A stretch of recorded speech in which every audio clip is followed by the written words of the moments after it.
Good evening. I'd like to call this meeting to order on Monday, March 9, 2020.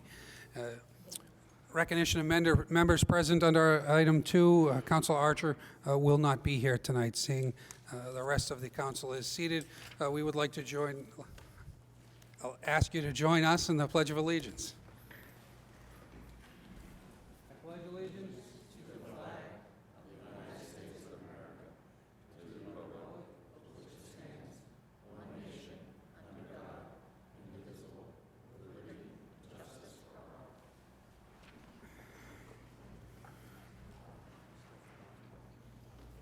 There are no general comments under Article 4. Article 5, Committee Correspondence. Council.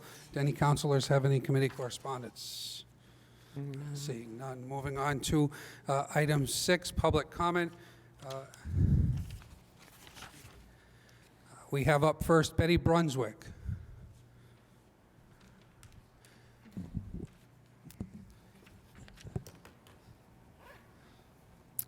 Good evening, councilors. Betty Brunswick, 11 Old Orchard Road. I'm here to speak to you about the additional funding request for the Saco Main Street organization. I support this request and hope that you will too. Here are some of my thoughts regarding the request. This organization is active and getting stronger. Since 2015, the downtown events, which were before that time losing money or breaking even, are finally being consistent as reliable income generators. This has been no small feat. Saco Main Street puts on many great family-friendly events that draw thousands to our downtown with sparse staffing and considerable volunteer help from board members who also have full-time jobs. Before 2015, the organization's primary funding source was the city.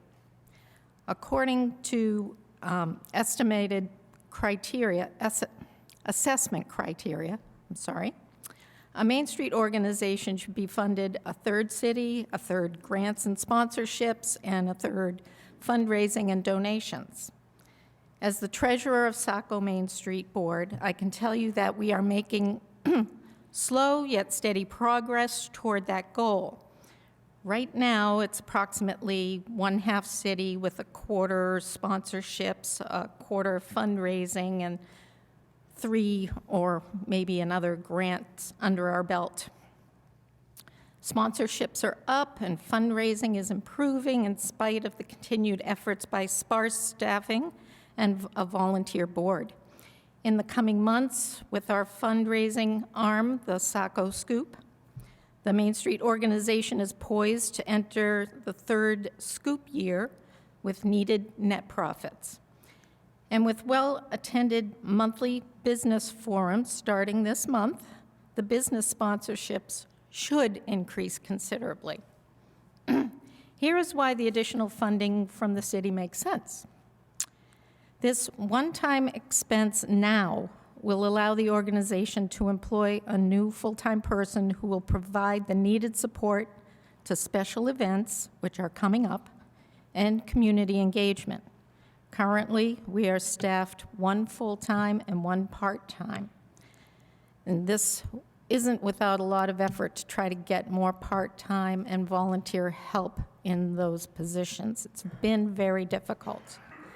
This person will also be an asset as the board pursues its annual appeal and improves upon their vision for the downtown and the Main Street organization. And with an improved vision, aided by the proper support staff, the Saco Main Street organization will bring Saco greater access to grant funds only available to nonprofits like Saco Main Street, improved communications with merchants and city staff, a downtown that exemplifies being friendly by nature, with improvements to the Riverwalk, downtown parks, and river access, more volunteerism, which is the heart and soul of a healthy community, and the goal of the 1/3, 1/3, 1/3 funding will be a reality for the future years. Thank you for your time and consideration. Thank you. Up next is Heather Forbes. you can just say your name and address into the microphone, please. Sure. My name is Heather Forbes from 5 Isabella Lane in Saco. Good evening, councilmen and councilwomen. I'm also here to request additional funding for Saco Main Street. I am a Boston transplant. I've been in Maine 23 years. I've been in Saco 15 years. I have 4 kids that have been educated in Saco schools. 2 have graduated, and another 2 will be graduating this year and next.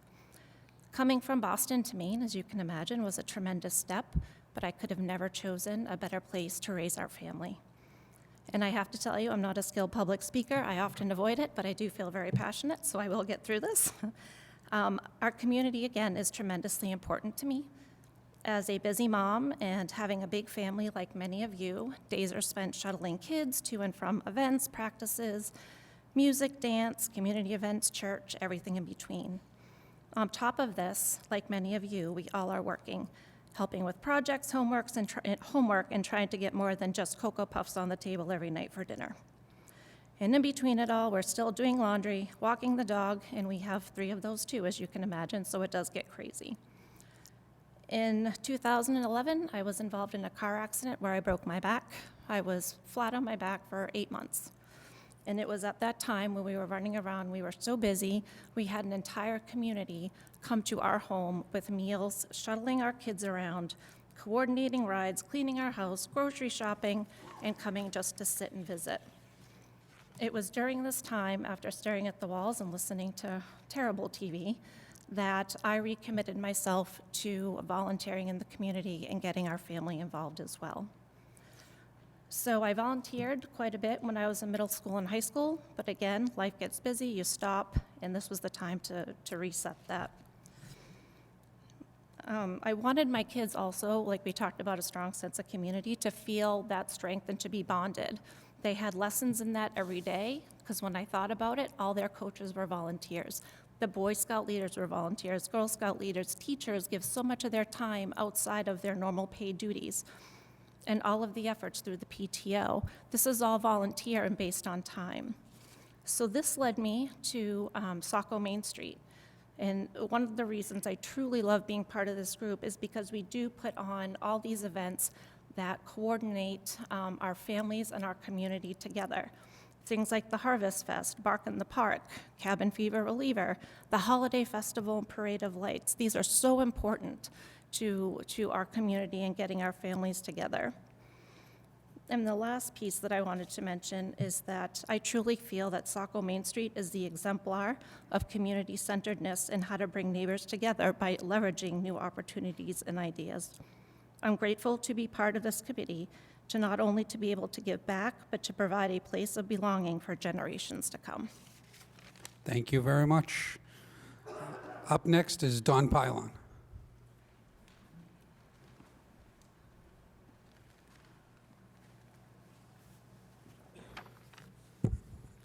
Mr. Mayor, members of the council, city administrator, I'd like to speak on just 2 items, and I'll be brief on the first item, if that's okay with you. You can just read in your name and address into the mic, please. Okay. Don Pylon, 16 Glen Haven Circle.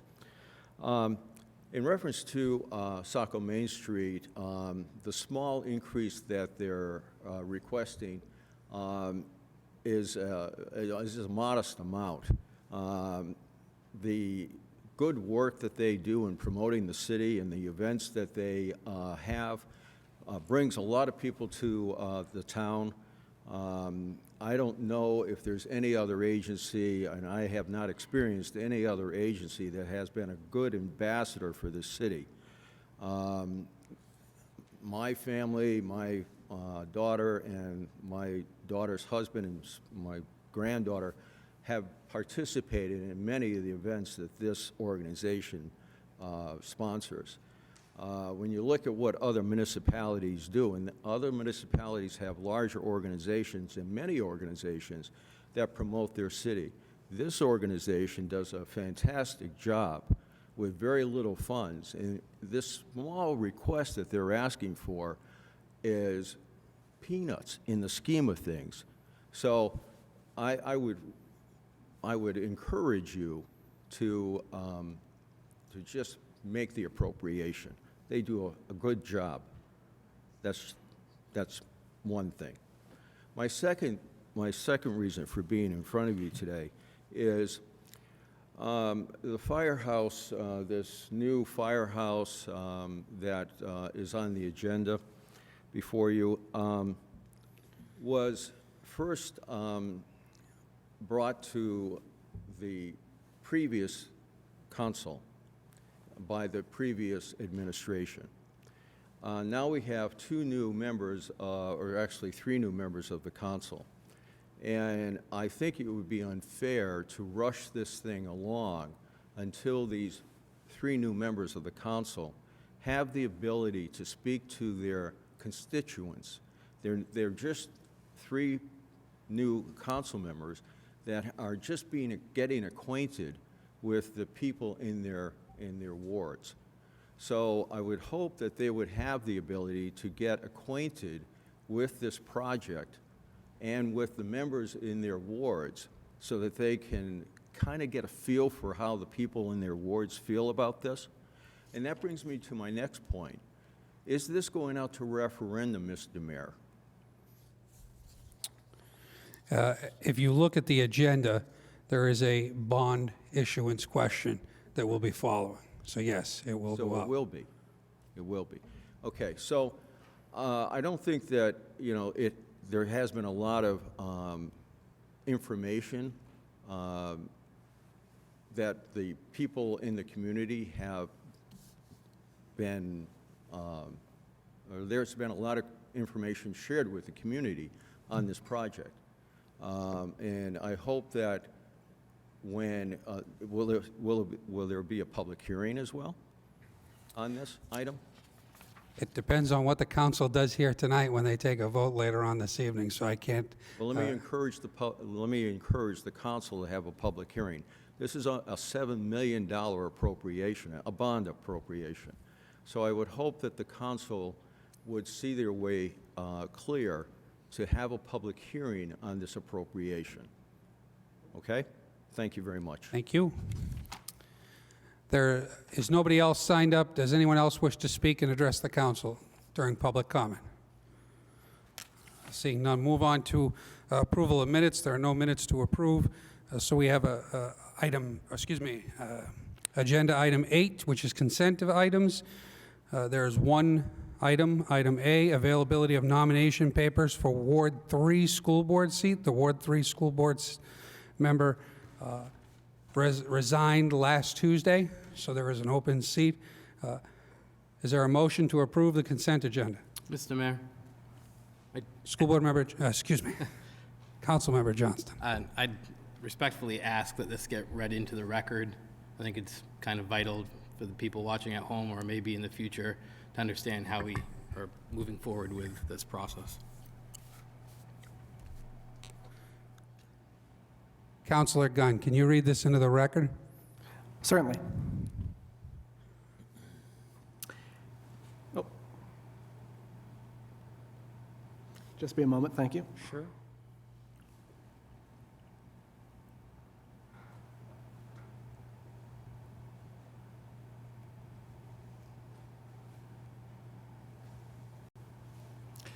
On March 2nd, 2020, Ward 3 School Board Representative Emily Walters resigned. A special election has been scheduled for June 9th, 2020 to fill the vacancy in the Ward 1 School Board seat. The city would like to fill the vacancy in the Ward 3 School Board seat at the same election. Saco's Charter 702B, nomination by pension, requires that nomination pensions be filed in the office of the city clerk at least 60 days prior to the date of the municipal election, which would be April 10th, 2020. MRS Title 30A, 25284A, the municipal clerk shall make nomination papers available to prospective candidates during the 40 days before the filing deadline, which would have been March 2nd, 2020. MRS Title 30A, 25284E, notwithstanding this subsection, when the municipal officer is determined to fill a vacancy under Section 2602, which must be filled by election, The municipal officers may designate a shorter time period for the availability of nomination papers, but not less than 10 days before the filing deadline. Let's see here. Recommendation by staff. Staff recommends making Ward 3 nomination papers available on March 10th, 2020, which provides 32 days for prospective candidates to collect the required 35 signatures of registered voters in Ward 3. Qualified candidates will have their name placed on the June 9th, 2020 special election ballot. Be it ordered that the City Council shorten the time period for availability of nomination papers for the Ward 3 school board seat from 40 days to 32 days, making nomination papers available on March 10th, 2020. Qualified candidates will have their name placed on the June 9th, 2020 special election ballot. I move to approve the order. Second. Motion's been moved by Councilor Gunn, second by Councilor Johnston. Any discussion on the matter? Seeing no discussion, roll call vote. Councilor Purdy. Yes. Councilor Gunn. Yes. Councilor Copeland. Yes. Councilor Minthorn. Yes. Councilor McPhail. Yes. And Councilor Johnston. Yes. Motion passes 6-0. So that will make the Ward 3 school board member seat go on to the June ballot. And nomination papers will be available tomorrow in the city clerk's office. Moving on to action items, which is agenda item 9. We have item A, public hearing, adoption of the city seal. Councilor Minthorn. Thank you. In 2015, Saco seal was redigitized. However, the language in the Code of Ordinances was not amended to reflect those changes. While the City of Saco brand style guide adopted by the City Council in 2019 reflected the updated seal, the code was not amended. I move to open the public hearing. Second. There's been a motion to open the public hearing by Councilor Minthorn, second by Councilor Johnston. Any discussion? Seeing none. Councilor Purdy. Yes. Councilor Gunn. Yes. Councilor Copeland. Yes. Councilor Minthorn. Yes. Councilor McPhail. Yes. Councilor Johnston. Yes. Motion passes 6-0. The public hearing is now open. Is there anyone who would like to address the city council on this matter?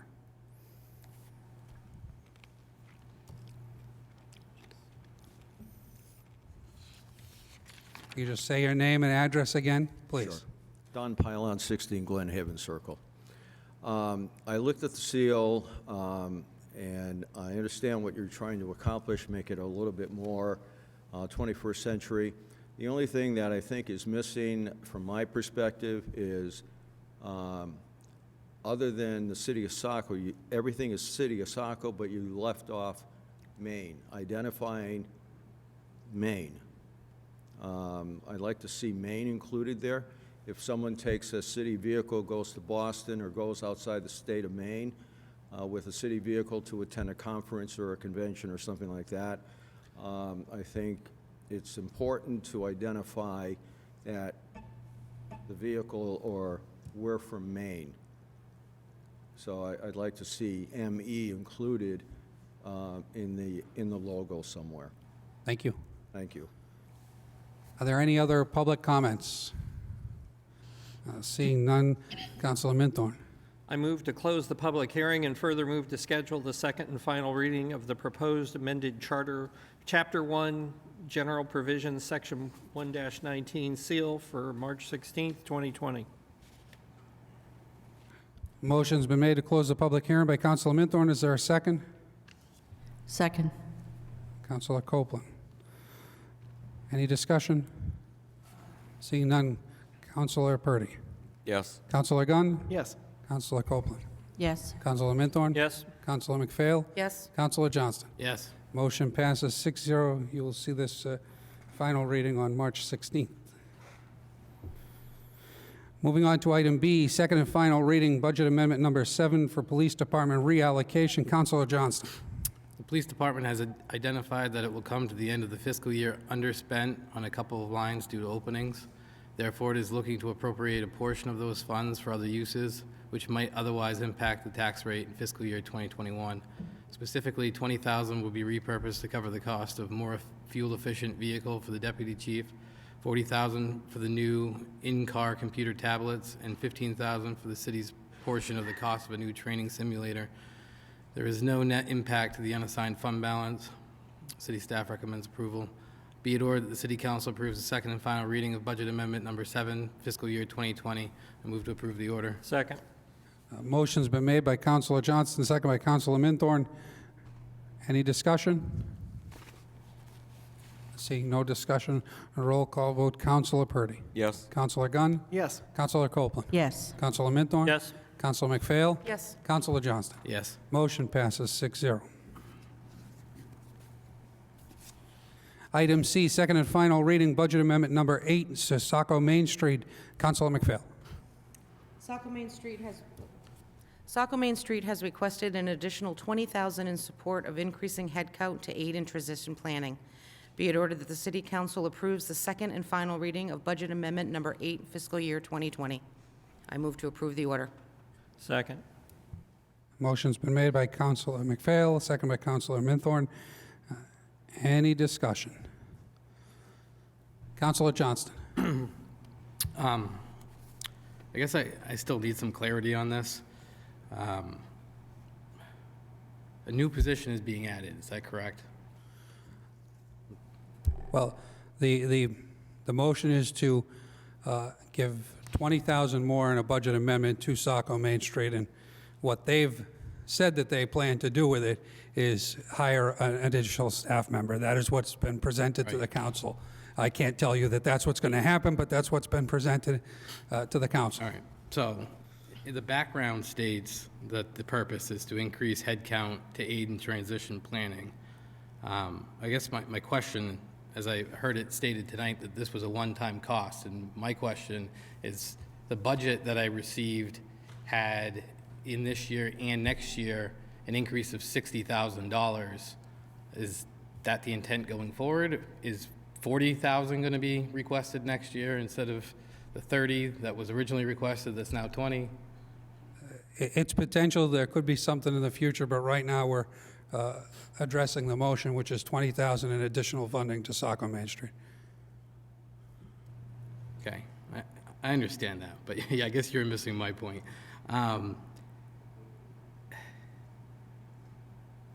guess what I'm challenged with here is this council in this year is being asked to appropriate funds for a new position that if we do approve, it will be hired, and then we're going to basically burden ourselves in April with this position. Are we all saying today that we're going to increase their budget again next year? I mean, the process seems wrong to me. If you wanted to do this, it just makes sense to wait until April and approve it for July, the full amount. I don't think that this is a very pragmatic approach, and it's certainly not fair to city departments that may also have staffing needs that in the past they've come through the full budget process. This is more of a RAD. It's not an emergency request or something we've identified that, you know, are one-time costs, at least from what I'm presented with. I mean, I could be wrong on this. So I guess I'm still looking for that clarity. Thank you. Councilor Copeland? When Councilor McPhail read this motion, there was a recommendation that the city staff does not recommend approval. I'd like to know why. City Administrator Canrath. I could also invite our finance director up, but I believe it was a desire not to take any more out of unassigned fund balance at this point. The recommendation last week was to not spend any more of the undesignated fund balance or unassigned fund balance. That's why there's a recommendation from staff. So maybe we can hear from the Saco Main Street folks about Nathan's question. Why not just put it in the normal budget? Why now? We've already had a public hearing on this, and we've already had plenty of public comment on it.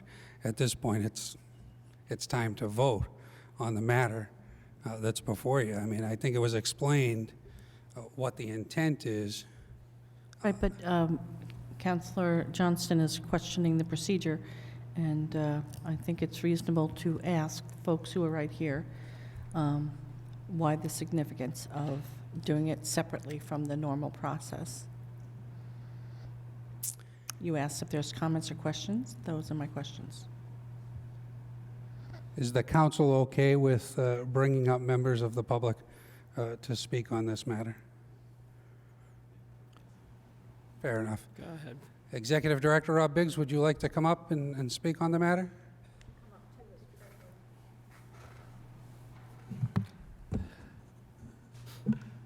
Name and rank, and Rob Biggs, Saco Main Street Executive Director, 92 Middle Street.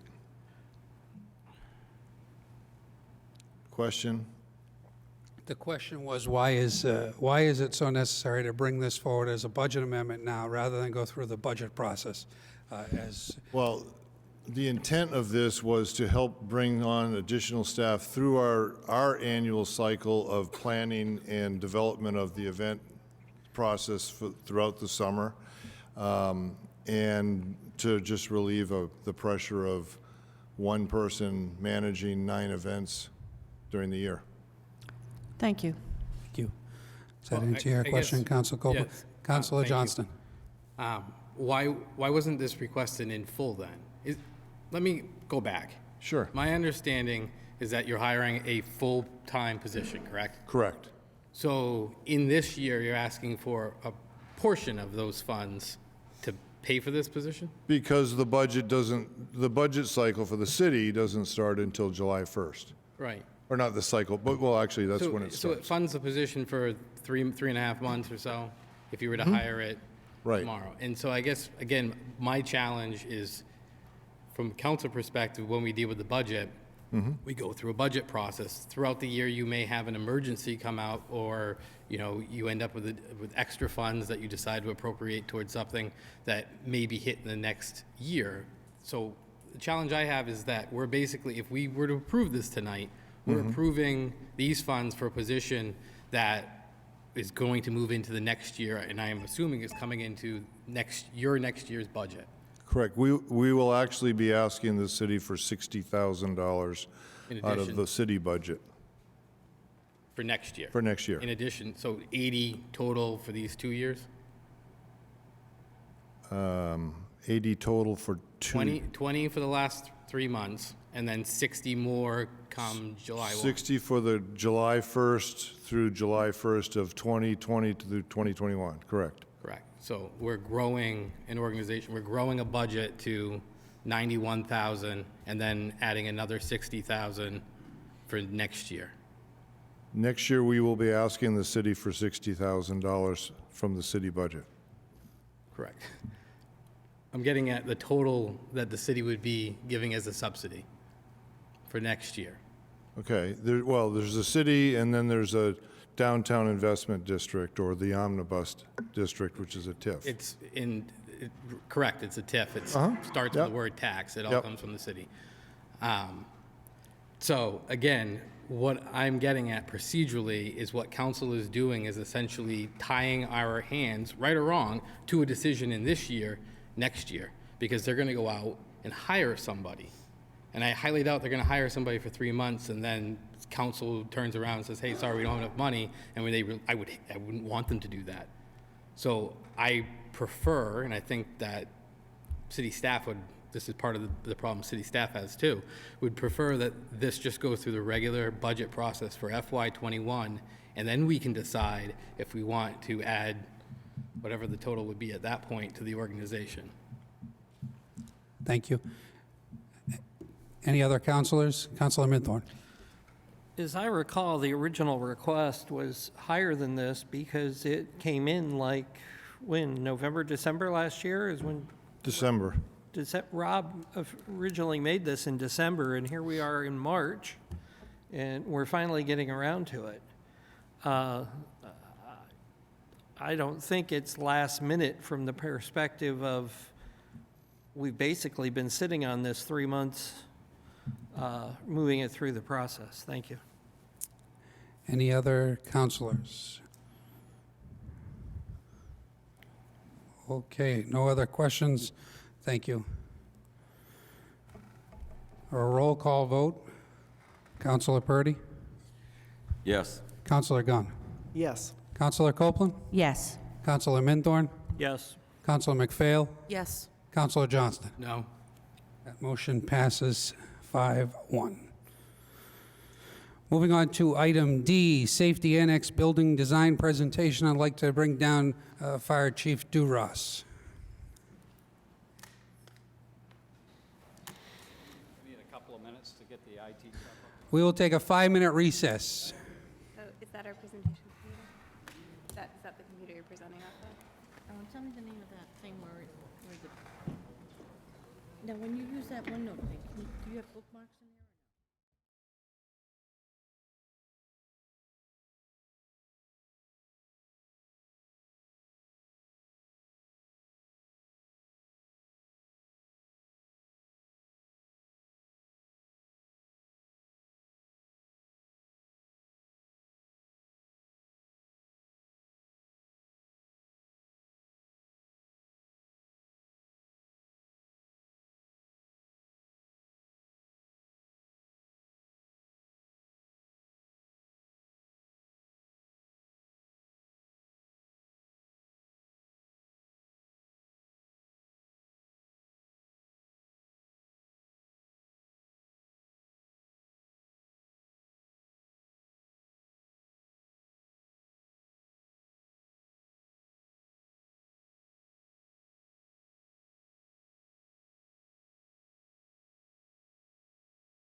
Just wait for Councilor Copeland to come back.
Chief Duras, thank you very much. Thank you. Good evening, Mayor Doyle, members of the City Council. Thank you for this opportunity to speak with you tonight. Tonight we'll present the 30% schematic design estimate of a satellite public safety facility along the Route 1 North Corridor. This signifies the completion of the City Council budget item in fiscal year 2020. So what we've handed to you tonight, you have your very own copy of the final report on the schematic design. We've included copies of the PowerPoint slides, and I've also provided you with copies of my speaking points in case there are questions.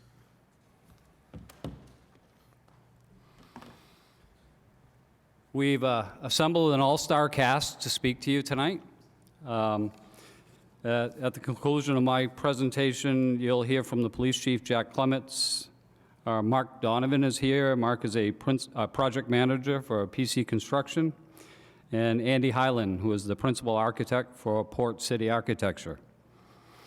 We'll then move right into the discussion on financing and bonds, led by our Finance Director, Glennis Salas, and finish up with Emily Roy, our Communications Director, to discuss the communication strategies moving this project forward to the next steps of funding and construction. Before we begin, I would like to publicly thank each one of the city departments and the PC Construction Design Team for their assistance in developing this 30% design. Their all-in effort and support is responsible for what I believe to be an outstanding product. We recognize that there will be a lot of information presented to you tonight, and we'll make ourselves available to answer your questions. Please feel free to call or email me at any time. My part of the presentation focuses on the why and ends with what we've identified will be needed as this project moves forward.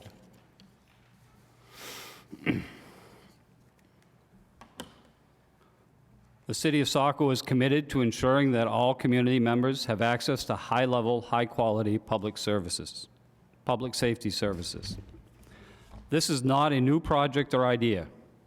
The need for a fire station along the Route 1 North Corridor was first identified in the 1999 Saco Comprehensive Plan and later restated in the 2018 Comprehensive Assessment of the Saco Fire Department by Municipal Resources Incorporated. It was after the designation of the Federal Opportunity Zone that then City Administrator Kevin Sutherland directed me to move this project forward. And as you are aware, there have been meetings with City Council and executive session to discuss land purchases for this project. The 2018 comprehensive plan in many different areas speaks to growth in our community and the impacts to public service. We feel this supports the need to improve public safety responses in this area.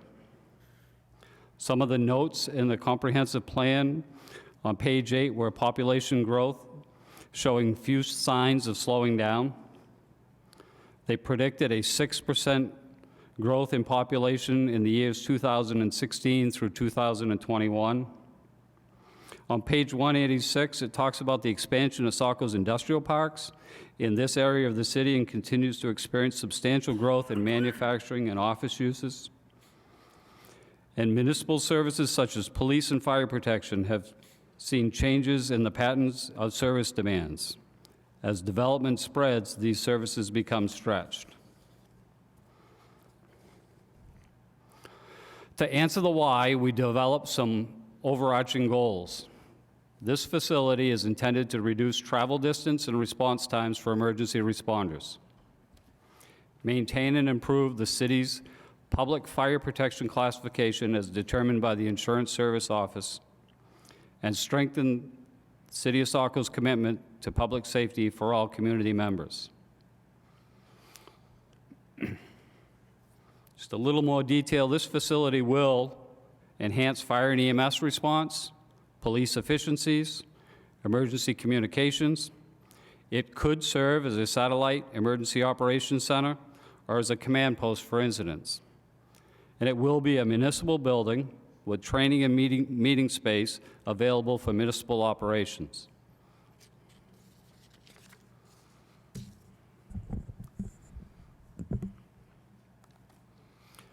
In August of 2019, then Mayor Lovell convened an ad hoc committee consisting of city employees from public safety, facilities, the Department of Public Works, along with representation from Economic Development Commission and Saco Age Friendly, to move the project to 30% schematic design. The city secured the services of John Brockington, a design-build senior technical manager from Woodard & Curran, through its existing engineering services contract to assist with the development for the rest of the request for qualifications and provide technical expertise on the project. The ad hoc committee received and reviewed 11 proposals to the RFQ and chose to interview 3 design-build contractors. From that process, PC Construction Company was chosen. The gold standard of constructing a municipal building is a 75-year building, both in design and construction. It is the intent to ensure that the building will serve the needs of the city for the entire 75 years.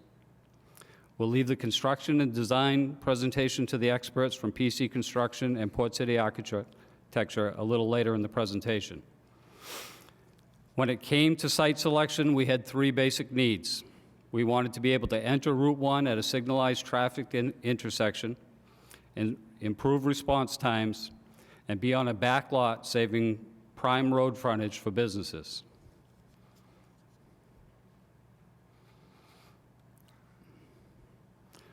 With the help of Andrew Kavanaugh, the city's GIS technician, we quickly learned that of the 3 current signalized traffic intersections, Funtown, Millbrook, and the Cascade Road, it is the Cascade Road intersection that maximizes our response to the area to the Route 1 North Corridor. Residents in the North Saco area will also see improved fire and EMS response times.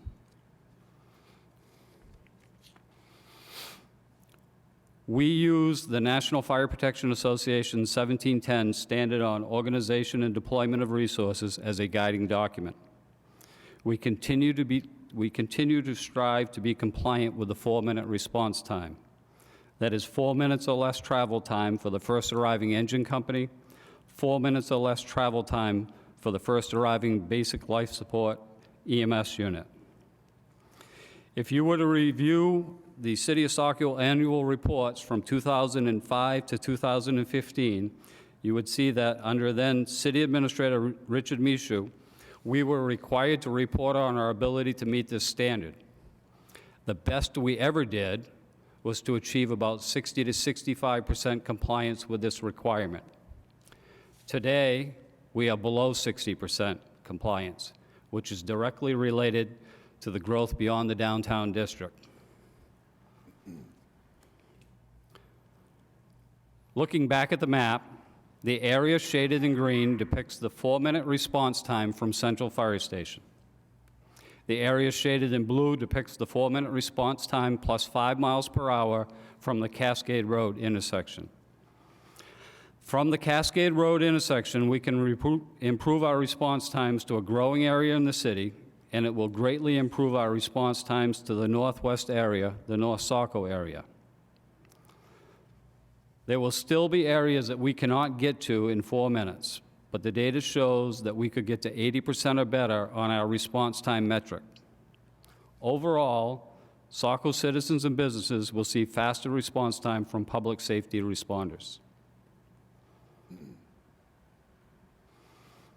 Using data from calendar year 2019, we know that 60% of all of our incidents occur in the downtown district.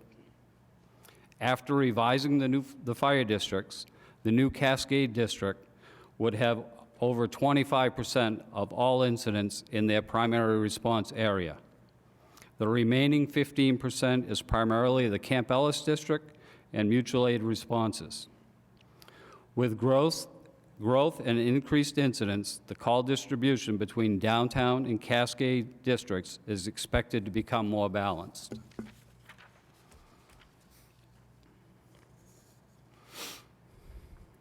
Growth and density drive increased calls for service, fire, EMS, and police. In a comparison of the parcels in the two response regions, as the Route 1 area is built out, these two regions of the city will likely become more balanced in the number of structures and assessed values.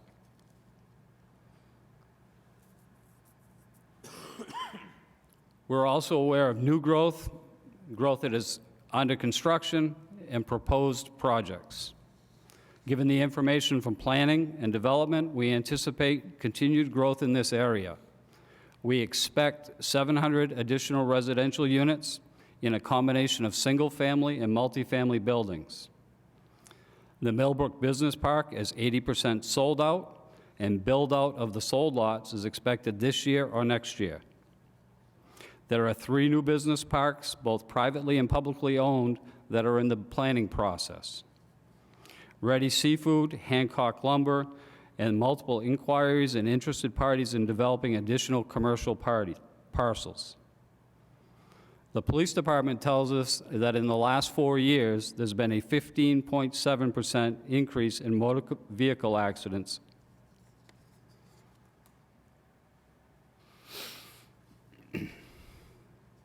A large part of the work that both the police chief and I do involves planning and preparing.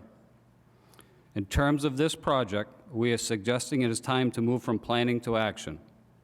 The need for action is clearly stated in the city's demonstration of its desire to develop this section of the city through the designation of the Opportunity Zone, expansion of the industrial park, the build-out of the Millbrook Park, as well as several clusters of residential development. New growth impacts all city services across the board. We understand that the City Council is responsible for establishing the level of city services, and they do that primarily through the annual budget process. While we'll talk tonight about how fire and EMS responders will staff this facility and how police officers will become more effective using this facility, I want to be very clear. The driving force for increases to the public safety personnel and equipment is the increased demand on services. The facility itself does not diminish the current and future needs of public safety staffing and equipment necessary for safe and effective response. It's my expectation that we'll work, as we always have, with the City Council next month and in the coming years during the preparation of the city budget to address the staffing and equipment needs of the public safety departments.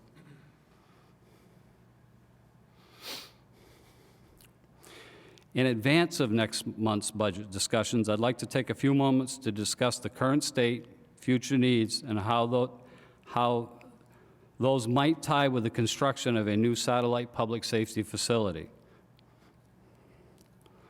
In the past 15 years, we've seen a 43% increase in fire and EMS incidents in Saco. Our current shift staffing is at 36. 4 shifts of 9 with a minimum on-duty staffing of 7. In the MRI comprehensive assessment, they recommend that we be at a minimum staffing of 8 per shift on July 1st of last year. In comparison communities, Sanford has 46 shift personnel, South Portland has 69, Westbrook has 44, and all 3 of these departments we've chosen to highlight tonight have call firefighter divisions as we do. Our call firefighter staffing is currently at 18 members, 18 who are certified as interior attack structural firefighters, and that number is significantly down from just 2012 when we had 34.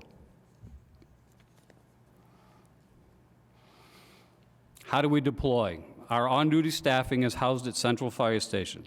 These crews respond with, based on the call type, 2 ambulances, 2 engines, the aerial ladder truck, the brush fire engine, the pumper tanker, Marine 5, which serves the ocean and lower river for fire and rescue, Marine 6, used for above, including and above the low-head dams on the Saco River to the Dayton-Biddeford line. Central Station apparatus respond to all 911 calls for fire and EMS in Saco. The Camp Ellis and North Saco fire stations are staffed by call division firefighters who respond from home. Response from call division stations is often delayed.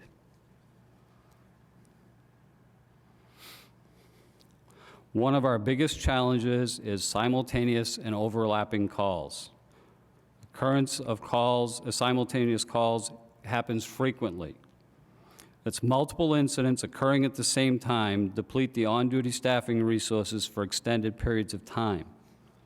With an ambulance call, staffing is reduced for an average of an hour and a half when we transport to Biddeford and can be over 2 hours when we transport to Portland. 22% of all of our transports go to Portland. We are frequently challenged to provide the right sized response, the right amount of people on the right apparatus with the right equipment to achieve a positive outcome to a fire or medical emergency. In the first 8 days of March, simultaneous and overlapping call incidents have occurred at least once on each of those days.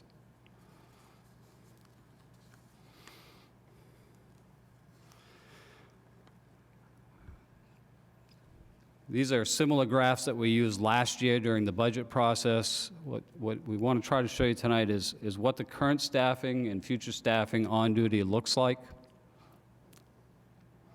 So this is current staffing, 9 per shift with a minimum of 7. The shift commander is colored in red, and the 2 that are colored in yellow are intended to represent persons who may or may not be on duty because of earned time off.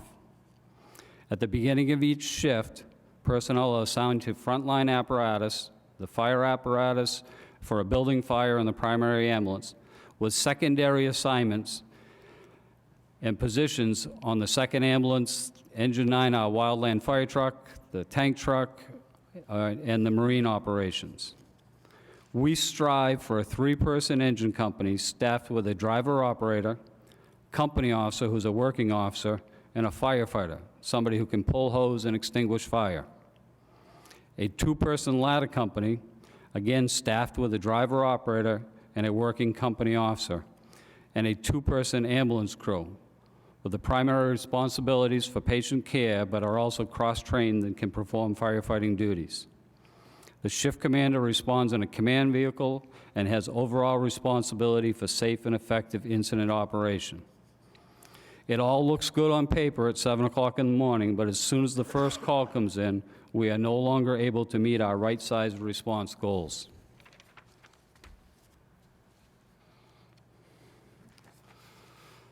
So here's what it could look like. This slide shows the first incident And in this case, we've chosen an ambulance call. We've shaded out the ambulance. We're going out on average of 8 ambulance calls per day so far in 2020. So when the ambulance leaves, it leaves maybe 5 if we're a full shift, maybe 5, or it could be 7 people if it's a full shift available for the next call. When the second incident comes in this case, we've chosen a fire incident, small in nature. We're sending just 1 engine, leaving 2 people, possibly 4, available for the third call. I've intentionally tried to keep it simple. I'm not trying to sensationalize this. Had I chosen a motor vehicle as one of the incidents, showing an engine and an ambulance responding, it could have looked very different. We have responded to last year we responded to 151 motor vehicle accidents. All we're trying to do with these couple of slides is just give you an idea of what it looks like on everyday business, regular business. This is what everyday work looks like for us. We do have a staffing plan in place. Our staffing plan is to get to a point where we are responding with a shift commander and 3 companies of 5. Each companies will be primarily assigned to a piece of fire apparatus and an ambulance, led by a company officer. Staffing will still vary based on earned time off, and will still need to adjust for marine incidents and wildland incidents. We feel this is the safest model and allows us to respond to all incidents in Saco, minimizing the need for mutual aid. And this, based on our increased calls, is a model that will work and keep our ISO rating in place. This staffing model also applies to a 1 station or 2 stations.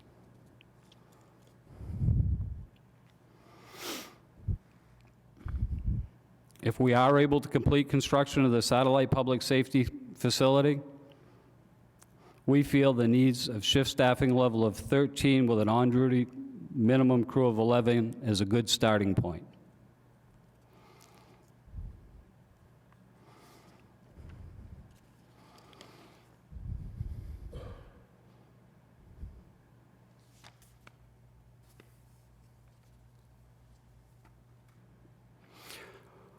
We recognize that staffing is not the only increased cost of constructing a new municipal public safety facility.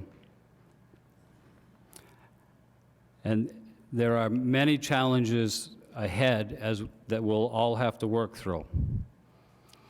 What we do know in today's numbers, each additional firefighter EMS provider, wages and benefits, is $67,409. We have 4 shifts, so increases to a shift, everything happens in multiples of 4 in our building. And there's a one-time cost of about $5,700 to onboard the employee with the necessary uniforms and personal protective equipment. We also know that we're going to have additional costs for utilities, electricity, water, telephone. Our contracted services lines will have to be increased if we add a new building. This is a misstep that we made when we opened the new central fire station. We underestimated the increased costs in the upkeep repairs. So we wanted to have this out there right up front and early as additional costs of building a new station. In summary, this facility will allow us to provide the same level of service to a fast-growing area of the city that is currently available to those in the downtown district. It will also improve through faster response times, public safety services to the areas in the north and to the west of the Turnpike. We look forward to continued conversations with the City Council about maintaining current and the necessary expansion of future service levels. Before I pass it on to Chief Clements, are there any areas of the presentation that need immediate clarification? Thank you very much, Chief. Are there any questions from the council for Chief Duras? Councilor Copeland. Thank you for your presentation, Chief. The radio tower, I saw that on one of the buildings. Is that included with the building cost, or is that one of these extras of an anticipated budget increases? So are there any ongoing costs for that? There is a cost for that. We've pulled that out of the estimate. The Planning and Economic Development Director has indicated that the cost for the communications tower and the purchase of the land can be done through TIF, so it's not represented in the final report from PC Construction. Very good. Another question I had was, so you're saying that you're going to need a minimum of 11 staffing? So that's in addition to what we have at Central Station? Total between the two. So there are additional personnel that are needed. There's additional personnel that are going to be requested in this year's budget that have are not reflected in this project. What are those, what is the total cost going to be for how many more people? I think the finance director's got that covered. All right, she'll talk about that. If you don't mind waiting. I don't, just want the information. Councilor Menthorn. First, I apologize for my watch going off.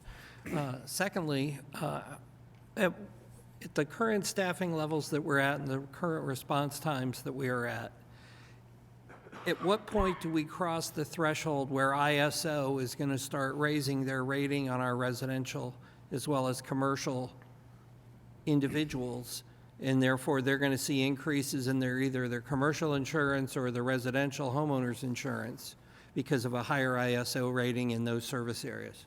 So ISO is pretty complicated. I'd be happy to give you a little bit more detail. I'll give you the 30,000-foot view. So ISO evaluates three parts. Certainly evaluates the fire department and our ability to respond in our training.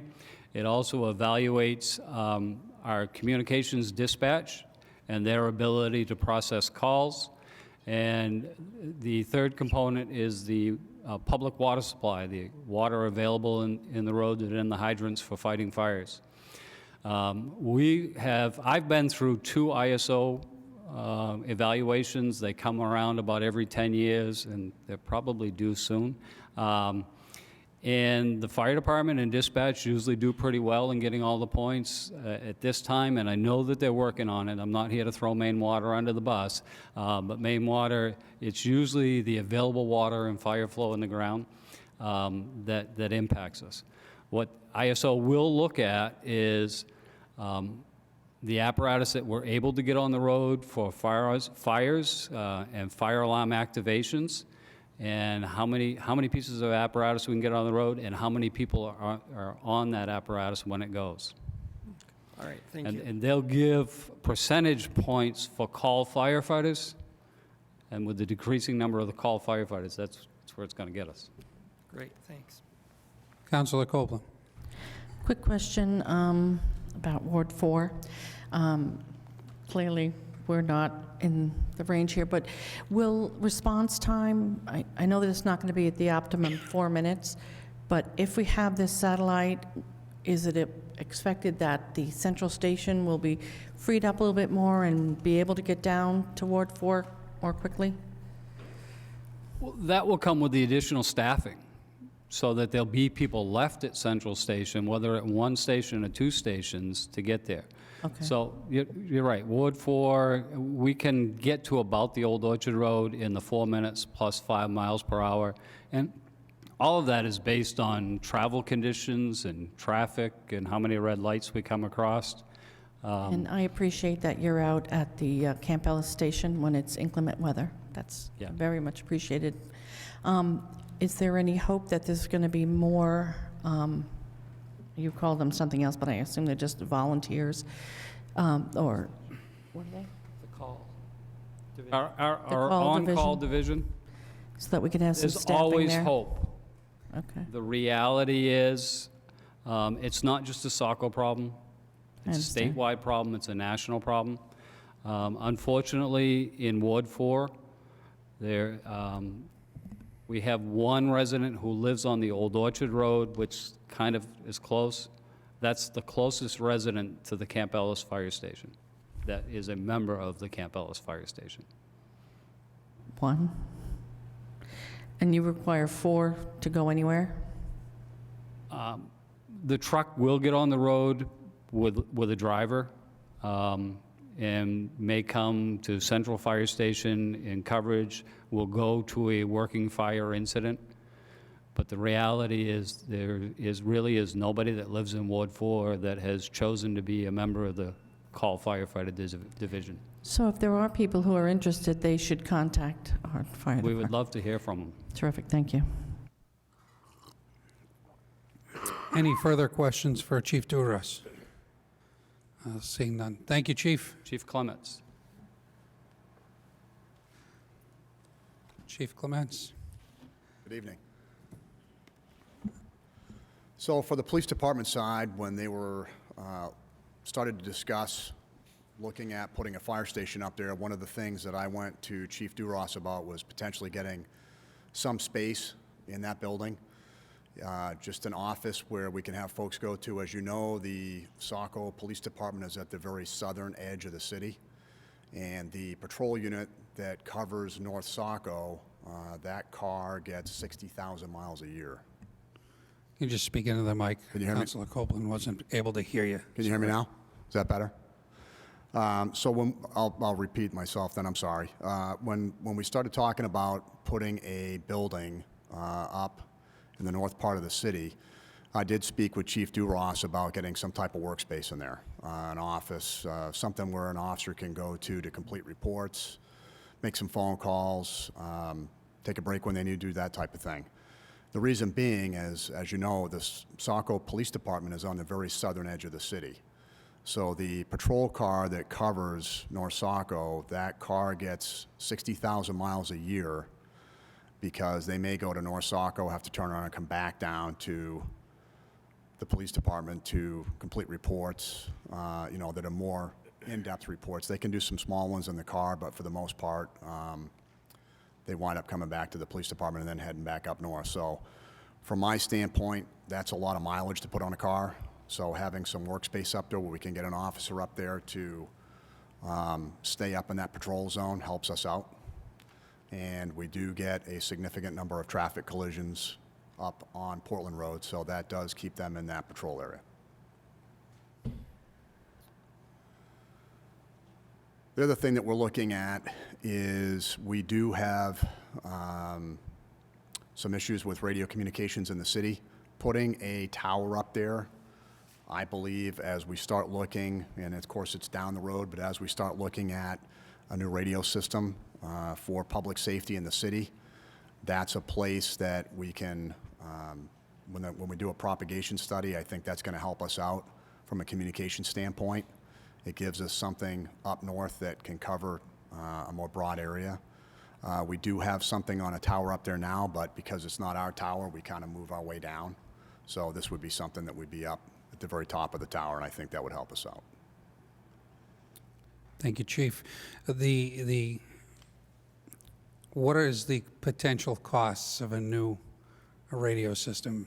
As you said, we might need to start looking at, just so the council recognizes it as maybe a potential down the road cost. So I don't know exactly what that would cost.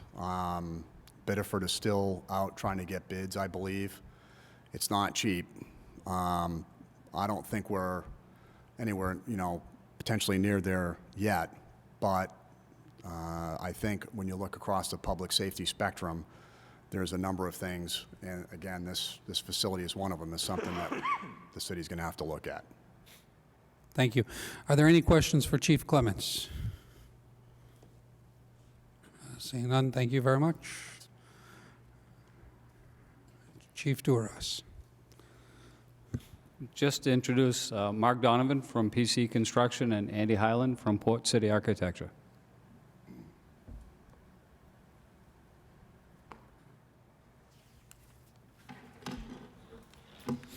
Mark, thank you. Nice to see you again. Good to see you. Thank you for having us here. So just about 10 years ago, we built the central station with this same team, PC Construction, Port City Architecture, obviously with the city of Saco, that's why we're here. Turned out to be an absolutely fantastic facility, and just a great project overall. So we were super excited when we heard about the city's desire to look at a satellite station. Back in November, we filled out the paperwork, we sat down, interviewed for the project, and as the chief said, we were awarded the job, and we're extremely pleased to be part of this team again. Over the past couple of months, past 4 months, we've worked with the chief and his people, and we've come up with the concept plan that you see up on the screen now. We largely brought the same team back together that we built the central station with, consisting of PC Construction, Port City Architecture, Allied Engineering, and for the civil side, we brought on Blaze Civil Engineering. So that's kind of where we're at right now. You can see the pictures of everything that's up on the walls. I'm going to let Andy Highland come up and speak a little bit more about the actual design and the functionality of the building, and then I'll follow up towards the end with a little overview of the costing. Thank you. Andy, thank you. Nice to see you again as well. Thank you very much tonight. As Mark said, we did the original Saco station. Our firm specializes in public safety. We've got fire stations and police stations all over the state. Yarmouth is just about to get under bid, or it is bidding right now. Berwick's under construction from our firm. When we start in a project like this, we have a number of goals. One is functionality. That's our overriding goal, making sure that it's flexible, and as the chief said, it's going to be available and going to be work for them for the next 75 years. That's a big goal, but we really work for that. Durability is the other piece that we really look at. Durable finishes, materials. We know that in municipalities, the last thing you want to see is people coming up for capital improvements continually on their project that you just funded a few years ago. So we try to really make sure that the building's you're going to build it and not have to worry about it. Economical is the other piece. We really strive for energy efficiency everywhere we can. We realize that it's not just the initial construction cost, but you're going over your budgets every year, and an energy efficiency can be, and operational costs can be a big drain on the city. So we really strive for that. And finally, a healthy workplace. And that's really important for public safety personnel. They encounter so many toxins in firefighting and so on, and just being in garages with diesel equipment. So I'm going to just kind of walk through some of those things on the things that we do to try to help protect them and keep them healthy. This is the site that we had selected on Waterfall Drive. I mean, we could put the building, it's still under negotiations, but we kind of looked at a couple of spots there. This is the current one. We're looking at kind of a drive-through bays on the right, as you see. On the left, or the upper portion of it, would be where the public might park, or just parking, for the day. That we don't expect a lot of public pieces here. So we've taken a look at the site and and the project itself. And the purpose of this endeavor right now is to give you a really good estimate of construction.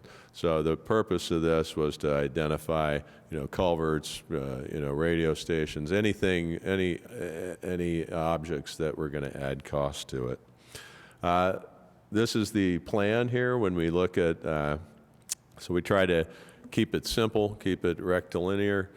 We strive to work from public to private. So the light green offices in the front, the first one on the left is the police office, other offices and a small conference room to the sides of that, 2 bathrooms kind of right in the middle, and a training and function room. So we put those all in the front because there might be other uses for the training room, might have other outside activities, so to kind of provide a minimum disruption to the station. Fitness center on the right, lockers, gear lockers up above that, day room and living area, kitchen living area on the left in the orange. And in the back is where we've kind of given the personnel that work here, more of a private living area that they can kind of comfortably come and work in. And the blue is where the apparatus bays go. So again, these are just a couple of quick shots of it. We're looking, for a brick veneer, just similar to the Saco Central Station, something that's very durable. This is the rear of it. So functional, attractive, functional, but also the construction methods. We also looked at wood construction with brick. We're looking at methods that'll last a long time, but also be economical to use. Okay. Go ahead. Went through with, so we developed sections and for Mark and the team to, enough wall sections, things like that, that they could come up with a very good price on it. This piece here, we had our mechanical engineer kind of come in with initial concepts. This is one of the just little diagrams we have, and basically all those arrows are airflow. So what things we've learned in health and safety and in the building is to make sure that any kind of toxins that might be on that equipment, any kind of diesel fumes, are always under negative pressure. So we make the mechanical systems to, if a door gets open to the apparatus bay, the air always flows into the apparatus bay. You're never bringing air in from there. On the kind of right in the upper corner there's a decon room.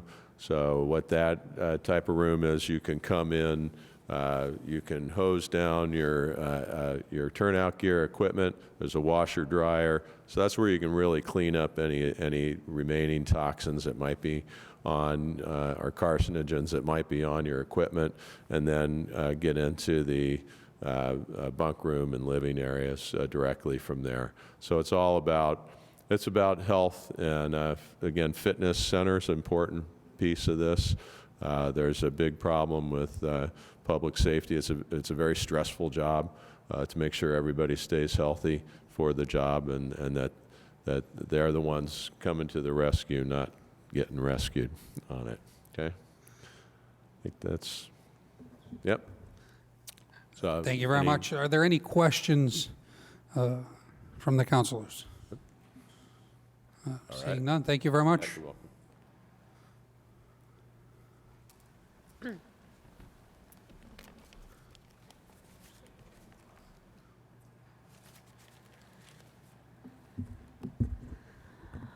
All right. Good evening. So, having talked about the why and having gotten a preliminary tour of the building, I am now going to talk to you about the financing. What we have on this slide is an overview of the costs associated with specifically the building and equipment. We are forecasting a bond issuance of $606,995,000 for the site, building construction, utilities, construction, permitting, and furnishings. So very important to emphasize to the council that PNC Construction has done a really good job taking a comprehensive look at all the costs that will be associated with this building. There's not going to be surprise permit fees or other things popping up. This $6,995,000 is the cost of putting the building together. In addition to the bond issuance, we've worked with Denise Clavette with Planning and Economic Development to identify cash support from TIFs for the construction of the communications tower, which is about $260,000, as well as approximately $200,000 in purchase of land. That's kind of where we are at right now with potential properties that have been identified. And lastly, there's $215,000 in vehicles and equipment. Specifically, that's for the purchase of a new ambulance, and that will be coming out of the ambulance fund. So all in, building and equipment for the new satellite public safety facility is $7,670,210. So let's talk about how we're going to put those pieces together. And the next slide is just a graphical representation of how the financing will be put together. So in addition to the upfront cash expenditures of $460,000 from TIFs, the TIFs will also be financing roughly 60% of the bond premium and interest over the life of the loan. The ambulance fees will be covering the cost of the ambulance, and we'll probably be doing a lease purchase on that. And then the general fund will be making up the remaining 38% of the cost of buildings and equipment. Personnel and operations will be covered 100% from the general fund. So the question was posed, personnel and operations, and talking about the numbers of staff required to meet the 4-minute target for our emergency personnel. I worked with Chief Duras to come up with a 5-year plan for how we were going to arrive at his target of 16 per shift. So in 2021, and he had mentioned this, there's an increase of 4 per shift. Then in 2022, midway through the year, because we're estimating, should the voters approve this bond issuance in June, that the construction would not be complete until January 1st, 2022 at a minimum. So we are not going to be hiring 16 personnel for a full year. We'll be hiring basically 16 personnel to start midway through the year. So that's a cost essentially of 8 full-time personnel because it's halfway through the year. The following year will be 16 staff all year plus a new deputy to support that staffing and the management required of it. And then finally, in fiscal year 2024, we have our final staff increase of 8 total, 2 per shift. So it ladders out to 2024. So the voters aren't expecting necessarily to have a total increase of staffing hit the mill rate all at once. We're working on a 5-year plan. On the next slide, you can see basically what full operations would look like, and we would be at full operations on the satellite facility in fiscal year 2023, although not all the way up to the target staffing of 16 per shift. And in that year, the general fund would be funding 77% of the personnel and buildings and equipment financing. Ambulance fees would be about 3%, and the TIF would be about 20%. Are there any questions so far? Okay. So now going back to the bond issuance, which is the big item tonight, the $6,995,000. This is a chart that our partners at RKO shared as part of the audit presentation, and it gives you a sense of where the city of Saco sits in terms of its total debt per capita versus some comparable cities in Maine. We're the lowest at $1,142 per capita. On the next slide, you can see what it would look like with this bond issuance. So the city would be up to $1,520 per capita, still quite low. And that's without factoring in what I expect to be a significant growth from the 2020 census. But this is just based on if our population were flat year over year. The next slide contains some nitty-gritty details about the amortization, and I apologize, this is a bit of an eye chart. If you have the printed copy of the presentation, it might be easier to review. Basically, this breaks out our debt financing. We are amortizing this bond out to 30 years, which is the maximum allowable per city law. It is a 75-year building, so we're allowed to do a 30-year bond because the bond issuance has to be less than the life of the property that you're financing. Some other items to note, TIF interest is prorated. So the TIFs can cover a portion of the financing. The portion that they can cover is the percentage made necessary by TIF property valuation growth in the region to be covered by the new fire station. And that number calculated out to 69%. So the TIFs will be covering 69% of the annual interest cost as well as $200,000 of the $300,000 annual principal payment out for 20 years. The reason that we only amortized TIF contribution to principal for 20 years is that all of the TIFs that we have currently on the books expire after 20 years. So we can't assume that that financing vehicle will be available to us past that date. And I have flatlined the general fund portion, $100,000 out for 30 years. As a city, we are not allowed to increase principal payments. We're only allowed to decrease them in our amortization schedule. And that's also part of city law.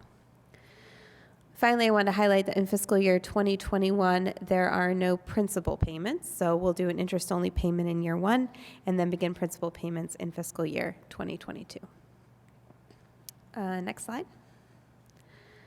So the question was posed to me, what do our interest payments look like over time? So I wanted to give everyone a view of that. We don't have a significant drop-off in our general fund bond principal payments until 2025, and that is when the 2018 right-of-way general obligation bond principal drops off. So we did drop off principal payments on the 2018 bond based on the life cycle of the projects that we had put into it. The next fall-off is 2027. The 2016 roads refunding general obligation bond falls off significantly, and the MDOT loan for the bridge will be paid off at that time. Next fall off is 2028 when the 2016 roads refunding drops again. And then the 2016 roads refunding will drop again in fiscal year 2029. And then we're pretty flat until the 2018 right-of-way general obligation bond is paid off in fiscal year 2040. Next slide. So, a little bit of good news. Our bond agent, Joe, who will be speaking to you on this in a little bit more detail, wrote me a note a couple of weeks ago and reminded me that the SEC had given us a positive outlook the last time that they did a ratings overview in 2018. What this means is that the ratings agency must take some action within 2 years, and most probably, and we certainly hopefully, there's the potential for us to go from AA, which the city has been for quite some time, to AA+. The S&P, when they gave us a positive outlook, said that there was a 1 in 3 chance that they could increase our rating within a 2-year outlook horizon. And the stipulations that they put forward as part of that positive outlook were that the school should be returned to a positive fund balance, that the Water Resource Recovery Division debt would be cleared from the books, and that the fund balance would continue to be strong and growing. And we have met all 3 of those stipulations in the 2019 financials. They are some of the strongest financials that we've had in 10 years, and I'm very excited that we have this opportunity because I do think it's the city's best shot in a decade to get our ratings that look up, which is timely given the conversation we're having this evening. On the next slide, there's a little bit more information about this potential S&P ratings increase. If they were to increase our rating to AA+, and that were to save us just 3 basis points, that would translate into $265,000 over the next 30 years. As I mentioned, the city's financials are the best in a decade. The general fund unassigned fund balance is its highest in 10 years, flirting with the 16.67% that is recommended. The school deficit was wiped out and replaced with a surplus of $1.1 million. And finally, the WRD, Water Resource Recovery Division financials, were a net positive in our financials. And in the bottom, you can see our general fund unassigned fund balance, which hit $9.1 million at the end of fiscal year 2019. Next slide. So this ladders into another conversation. The second bond motion that you have before you this evening has to do with refinancing our existing debt.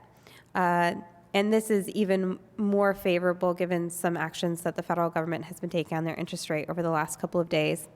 The 2010 general obligation bond, which was the central fire station, plus some debt left on the trails, is callable on or after April 1st, 2020. What this means is that Saco can refinance this bond to capitalize on a lower interest rate environment. And we can also refinance this bond to take advantage of our potential ratings increase and the very favorable financials which we issued at the end of fiscal year 2019.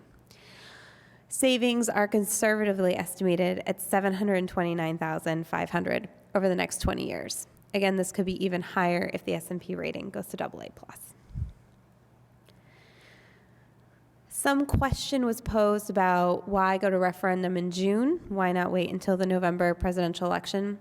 Again, I'm strongly recommending this because it's an opportunity for us to capitalize on our very strong 2019 financials, which are some of the best in the decade. Additionally, there's an estimated $211,000 savings in fees and interest if we go to referendum in June, rather than sort of taking a risk and seeing where the interest rates may lie after the November election, and also a few weeks perhaps past that by the time that we can actually go to issuing bonds.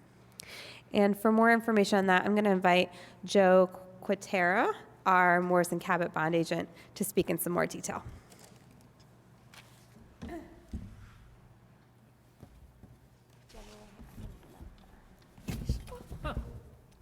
That's why the chief took chairs with no arms. Here's 3, then another. And then the other side. I'm going to hand those off for you, sir.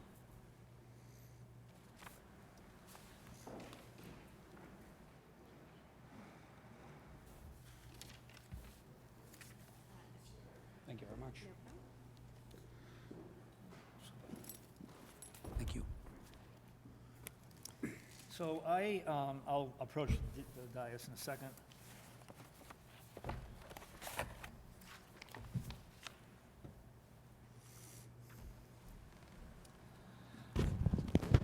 My name's Joe Quatera. I'm a municipal advisor at Morris & Cabot in Boston. Back in 1981, I spoke to the council when the room went that way to do the financing for the industrial road, which was kind of fun. It was one of my first bond issues, and it has since matured, as have I. Let me just get my glasses.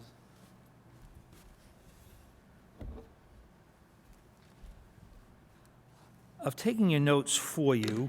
I approached Glennis last January with the idea that the fire station bonds, kind of serendipitous that was the slide that they showed us of the existing fire station, we financed in 2010. We financed those at an average interest rate of around 4%, and that would be on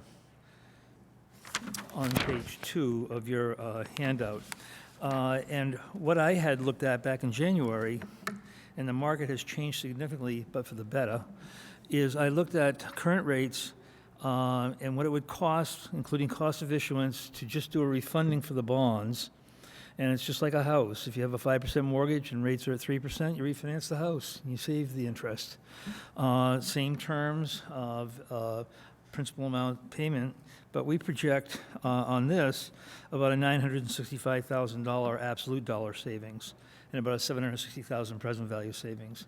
Now, that being said, when I did this analysis, and I saw no reason to just keep updating it, the two benchmark rates, the 10-year Treasury was at about 1%, and the 30-year bond, which we use as a benchmark, the U.S. Treasury bond in 30 years, was about a 2.2%. Last week, I did a 20-year financing for Bangor, $8 million bonds, AA2, AA minus, 1.40% for 20 years, callable in 10 years, although I don't believe we're going to call those bonds. I'm doing a $48 million Portland financing tomorrow, so it'll be interesting to see what the market happened. But again, in perspective, in January, the 10-year was a 1%, and the 30-year was a 2.25. When Bangor came to market, the 10-year had come down to about a 0.6, and the long bond was like down to a 1.6. When the market opened this morning, the 10-year bond was 0.4%, and the 30-year bond was 0.80%, or 0.8%. It closed at 1.0%. But basically what I'm saying is that when I did this analysis, rates were about 100 basis points higher. So that I didn't refine the analysis because it would only be better. And what will happen is we talked to Glennis and the fire chief, I guess you have two options, and one is put it in the June ballot, and the other is wait for the November ballot. And there might be some other projects that have cropped up between now and November, I don't know. But you are taking interest rate risk. The rates are not typically at these low historic levels, although they have been for a couple of years. We are probably seeing a harbinger recession. But we expect that as the electoral process proceeds, the markets might return to normalcy. It's entirely possible that the seasonal aspect of coronavirus will go away and we might see a regular trade again internationally. Don't know. Can't promise rates are going to go up or go down, but I can promise you rates are fairly attractive right now. So I encouraged Glennis that to do the financing as soon as possible. And what you want to do is you want to finance as often as you can, as few times as you can, but as often as you have to. And so I have presented this analysis, and as you see in the cover letter, not knowing about the fire station bond, if you have any new money, you are able to allocate the cost of issuance, the rating, bond counsel fees, printing the official statement, among the different projects, so you enjoy a certain amount of economies of scale. At the same time, rather than come to market for the refunding in June or April, and then perhaps the fire station bond, if it passes in a November vote, we probably wouldn't finance that until March of next year. You got a double cost of issuance. And so we thought that, and I don't understand, nor do I intend to want to understand the political climate and the prerogative of the voters, but were it to be in a June financing, it fits very nicely with this refunding. That is just one element of the question. In this discussion, I've identified the bonds. We did a 30-year bond back then in yellow that would be refunded, and we project that this is at an interest rate of 2%, and again, 1.5% is probably more likely. In the inside of the book, with a yellow stripe, a red stripe, is an additional conversation with Glennis and the chief. We were talking about fund balance, and we're talking about maybe using fund balance as an interim financing vehicle. There's a danger in that if you do it over a fiscal year, you might have a good account receivable for the asset, but the fund balance is drawn down, and the rating agencies don't see a nexus there. They want cash as king. And so this is a very important time, just before your budgetary process. This is always somewhat serendipitous, that you've really, if you're coming to market, this is the time to put on your best suit and to not willy-nilly tamper with your unassigned or assigned fund balances. And it's sort of, that is enhanced by the fact, and the reason for this memo is 2 years ago, Standard & Poor's put the city of Saco, when we did financing, under credit watch. Now that can be positive or negative. And what happens is, you're typically stable and in your rating range. If they put a credit watch negative, that means they might downgrade you unless certain things happen in 18 to 24 months. If they put a positive, you'll probably get upgraded. And they don't put a credit watch arbitrarily, and the SEC requires some action must be taken. The analyst called me in February after I sent this to Glennis, but before we had our meeting, and they're going to do their annual surveillance review. The 2 years is up, and so by April or May, they have to do a credit analysis and either act on their credit watch or remove it and make it just stable again. So this is a very, it's almost like the perfect storm, but it's a pleasant perfect storm in terms of what's happening. And I'll wrap this up real quick. At the end, I've put rating considerations. And if I find this to be a useful tool, I want you to rip out the last bunch of pages and put it in your file and save it forever, because it is a good reference, but it talks about the different ratings. It talks about the rating process. There are 5 aspects: the economy, finances, debt management, and legal security. For example, the Maine PUC has regulation over water utilities, but not sewer, so that the Kennebunk sewer and Kennebunk water, if that existed, would have the same rate base, but the sewer bonds would be just a little bit higher level quality because they don't have a legal requirement to hoop through. In terms of us, we have LD1, whether it's effective or not, or it's useful or not, it's out there, and so LD1 becomes part of the analysis vis-a-vis the city of Saco, Michigan, who may not have LD1. On page 3 of my analysis, I've put together the various criteria, and again, I'm not going to go through a lesson tonight. I'm more than happy to talk to you individually, or it's a workshop if you want to go through it. But on page 4, I'm showing you where the various ratings are, so you can see where your peers are rated. For example, the city of Saco has a AA3, AA rating. We're hoping to have better action with Moody's, again, with this stellar performance that Glennis has put together, and I'm sure with your help, and the Standard & Poor's potential action. And so it sort of gives you an idea. Bottom line, page 6. This is where the buck stops or the buck starts.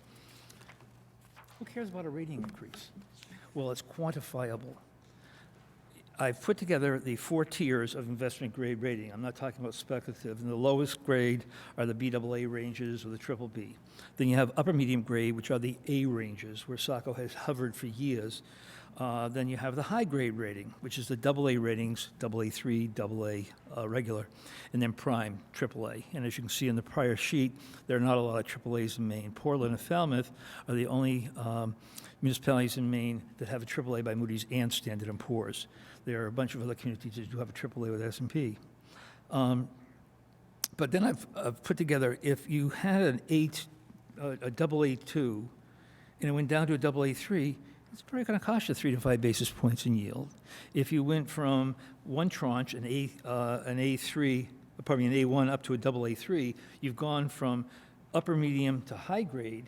That's worth 5 or 10 basis points. And here's the rule: 10 basis points for $10 million for 20 years is $100,000. And so if you want to quantify what the upgrade, 3 basis points on a $7 million project is going to be 70% of $300,000 or $210,000 in interest savings. That's how you quantify it. Any questions? I know I spoke rather quickly, but I wanted to be in and out so that I didn't lose you entirely.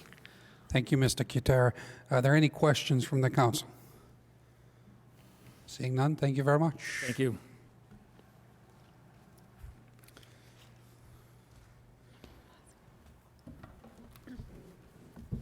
All right, we have 3 slides left, so then we're done. So once we have a directive from the council, we'll move forward with the public information campaign. It's important to have a clear idea of the project trajectory when sharing this information with the public. So as you're aware from the previous presenters, we've identified the purpose of the project, the funding mechanisms, the enhanced service area, and additional information to explain this proposal. If you visit sacomaine.org/fire, you can view the project page for this. So this is live on our website now. We'll be adding this presentation and any additional supporting documentation to that page, and that is kind of our home base for all of the information related to this project. Once the council provides a directive for the when, we'll include this information in the Pepperell Post, develop explanatory videos explaining the complex financing components, and begin the informational campaign in a more formal capacity. The fire department will be hosting an informational session at their annual open house on April 11th, and we'll also be hosting informational sessions with various community groups. So it's important to note that we've found that communication with the community has been successful when we use multiple formats and have clear, all-encompassing materials like you've seen tonight, all in one setting. And we want to ensure that community members are aware of the impacts the proposed project will have, but also understand how it will be funded, how it impacts each of them, and the overall impacts of our ISO rating. So during this project, we have clearly identified the what, the where, the why, and the how, and so we're looking for the when. If you could go to the last slide, please. So on this slide, we have included a timeline with tonight as the first date. This has that public hearing date that Don Pylon had asked about. So this would be if the council decides to move forward with the June referendum date, then this is the timeline that we would be following. Well, so under this timeline, we'll be educating the public using multiple methods about the process, need, and proposal. Later this week, each counselor will receive a guide to communicate information about the proposed project with your constituents. We found a lot of success using this method for the Public Works bond and all of the bonds that were approved in that year. It just will have an FAQ page and just some information to break this down a little bit further. And that includes the referendum date, any important dates that people need to be mindful of, and then again, the impact to taxpayers. We wait to launch these informative campaigns to make sure we capture the council sentiment correctly and the community need.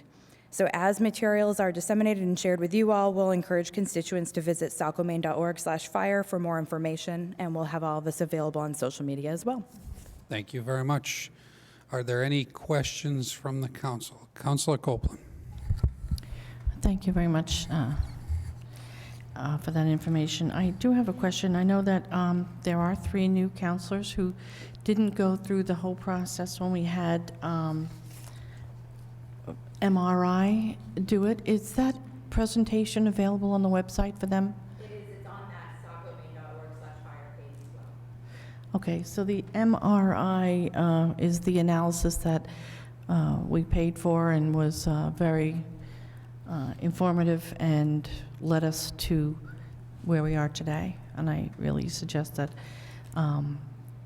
that everyone interested, even at home, read that report. Thank you. Are there any other questions from the councilors, from anybody, any of the presenters here tonight? Chief Duras, anything further? Thank you for your time. Thank you for the presentation, everyone. Thank you very much. Moving on to item E, first reading bond issuance for satellite public safety building. With Councilor Archer not being here tonight, he's the ad hoc committee liaison to this committee. So Councilor Gunn is going to be reading the motion tonight. Thank you, Mr. Mayor. On August 26, 2019, the Saco City Council authorized the creation of a public safety building ad hoc committee to assist in the planning of a new public safety building and allow the mayor to confirm appointments to the committee as necessary. Public Safety Building Ad Hoc Committee received and reviewed 11 requests for qualifications. 3 were selected to be interviewed. PC Construction from Portland was chosen to complete the 30% design of a satellite public safety facility along the Route 1 North Corridor. With the presentation to the Saco City Council and submission of the final report, the next phase in the project is construction of a satellite public safety facility with the approval of the general obligation bond. City staff recommends approval. Be it ordered that the City Council approve the first reading of the order authorizing the City of Saco to borrow an amount not to exceed $6,995,000 of general obligation bonds for a new public safety facility, and further move to set the public hearing for March 23rd, 2020. I move to approve the order. Second. A motion's been made by Councilor Gunn, second by Councilor Minthorn. Any discussion on the matter? Councilor Copeland, then Councilor Johnston. Well, we heard from Mr. Pinelawn earlier that we need not rush into this, and this is a lot of information, and we've been given this information, the ones of us who have returned to public service here, but it's a lot of information, and we don't live in a silo, so we have other needs, and so we really, I think that we need to have a conversation, a lengthy and in-depth conversation about the upcoming needs. We've got schools, we've got water resource recovery, we've got a lot of things coming up, so I don't want to pull this into a silo. I get that we should act as quickly as possible because of the information that we received about the rates and all that stuff, but I think that we should do this deliberatively, and we should discuss everything globally and not just this in a little silo. Thank you. Councilor Johnston. Thank you. Well, first, I thank city staff and everybody that's been involved in this process for compiling all this data. But I do agree with Councilor Copeland. Several months ago, when we discussed this in executive session, I had at least express my concerns with the June election, or a June referendum, rather.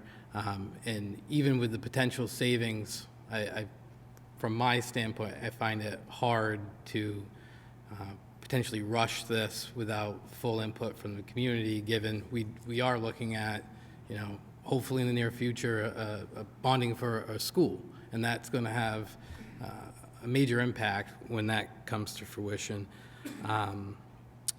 And again, so the savings may be there, but personally, I prefer a November election with hopefully, a large outturn for the presidential election, so that I can sit here comfortably knowing that we didn't decide to just send this to the voters and not get the full buy-in from the community. Thank you. Thank you. Any further questions from the council? Seeing no further questions, a roll call vote. Councilor Purdy. Yes. Councilor Gunn. Yes. Councilor Copeland. For a point of clarification, we are approving the first reading. That's correct. Yes. Councilor Minthorn. Yes.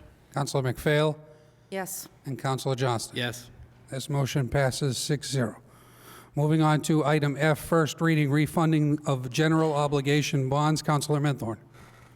Thank you, Mayor. As we scroll through. In a memo dated January 24th, 2020, our bond agent, Joe Katera of Moores & Cabot, identified that the 2010 bonds due 2021 to the final 2040 maturity are callable on or after April 1st, 2020, and further that a favorable interest rate market currently exists such that the city could enjoy significant savings over the next 20 years on interest payments. On November 6, 2001, the voters approved a charter amendment allowing the city council to react to these instances to save the community money. Staff recommends approval. Be it ordered, City Council approve order authorizing the issuance of up to $4,245,000 of general obligation bonds and appropriating the proceeds thereof. I move to approve the order. Motion's been made by Councilor Minthorn, second by Councilor Johnston. Any discussion on the matter? Seeing no discussion, roll call vote. Councilor Purdy. Yes. Councilor Gunn. Yes. Councilor Copeland. Yes. Councilor Minthorn. Yes. Councilor McPhail. Yes. Councilor Johnston. Yes. Motion passes 6-0.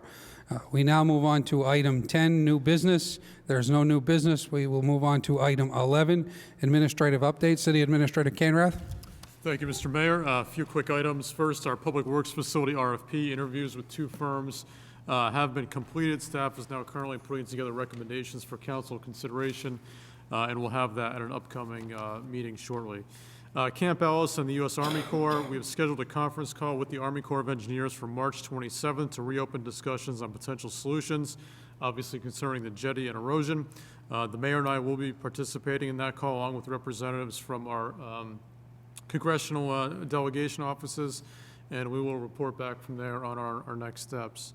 Quick update, fiscal year 21 budget preparations. Finance Director and I have begun meeting with department directors to discuss their upcoming budget requests. Based on these discussions and the established maintenance of effort budget, we will draft the City Administrator's fiscal year 21 budget to be presented at our meeting here on March 23rd.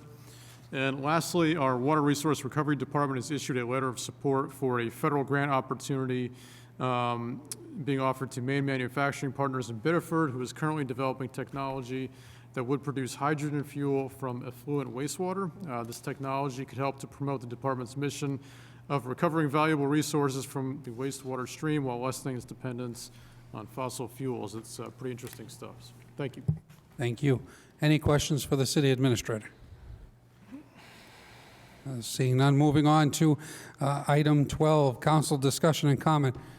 Any comment from the council? Seeing none on the right. Councilor Johnston. I guess I should have stated this earlier in that report from committees, but I want council to know that the Energy Committee had decided or approved funding out of the energy bond to provide the school department with matching funds for efficiency main and LED upgrades. So it's an attempt to collaborate with the schools. Great, thank you very much. Councilor Copeland.